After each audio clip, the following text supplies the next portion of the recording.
તાલુકાના કેવડિયા ગામની દૂધ ઉત્પાદન સહકારી મંડળી આવી વિવાદમાં. કપડવંજ તાલુકાના કેવડિયા ગામમાં આવેલ દૂધ ઉત્પાદન સહકારી મંડળી આવેલી છે. આ દૂધ ઉત્પાદન સહકારી મંડળીમાં સવાર સાંજનું 5000 લીટરથી વધારે દૂધ ભરવામાં આવે છે.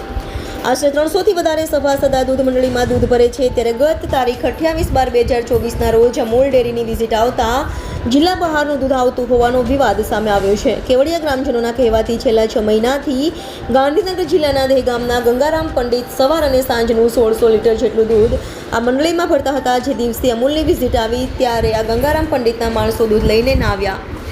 દૂધ ઉત્પાદન સહકારી મંડળીના ચેરમેન અને સેક્રેટરીએ આ મંડળીમાં જિલ્લા બહારનું દૂધ લેતા હોવા છતાં અને ના જાણતા હોય તેમ કોઈ જવાબ આપ્યો ન હતો. ગ્રામજનોમાં છેલ્લા કેટલાય દિવસથી આ જિલ્લા બહારનું દૂધ કેમ આવતું હતું, કોના વહીવટથી લાવવામાં આવતું હતું અને આ દૂધ લાવવાના કૌભાંડમાં કેટલા લોકોનો હાથ હતો તે હવે તપાસ થવી જોઈએ. હાલમાં દૂધ ઉત્પાદન સહકારી મંડળી દ્વારા આ સભાસદનું દૂધ લેવાનું હાલમાં બંધ કરી દીધું. Reporter Chirag Patel, India 24 news, Kheda. Jigneshbhai Patel.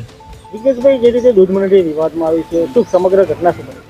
સમગ્ર ઘટના એવી હતી કે ગત 28 ડિસેમ્બરના રોજ અમારા દૂધ મંડળીની અંદર અમૂલમાંથી જે સાહેબો ચેકિંગ માટે આવેલા એમાં એવું હતું કે એમને કંઈક અમૂલમાં કંઈક ગાળબેલ દૂધમાં કેવડિયા મંડળની દૂધ મંડળીમાં લાગતું હશે એમને.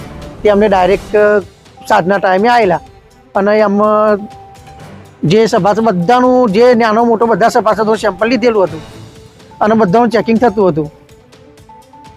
આ દૂધ કેટલું આવતું હતું ને જે ગ્રાહક છે ક્યાંથી લઈને આવતા એ કોઈને ખ્યાલ નથી. દૂધ લગભગ આવતું હતું એનું ખરું 1200-1300 લીટર, પરંતુ એ ક્યાંથી લાવતો હતો, શું કરતો હતો, કોઈને ખ્યાલ નહીં. અને શંકાના આધાર પર અમારા સેક્રેટરીએ એનું દૂધ બીજા દિવસે બંધ કરી દીધું અને એનો પગાર પણ 6-4.5 લાખનો જપ્ત કરીને મેળવ્યું મંડળીની અંદર. આપ્યો જ નથી એને. આ કેટલા સમયથી દૂધ આવતું? એ તો કોઈ અંદાજ નથી આપણને કેટલા સમયથી આવતું હતું.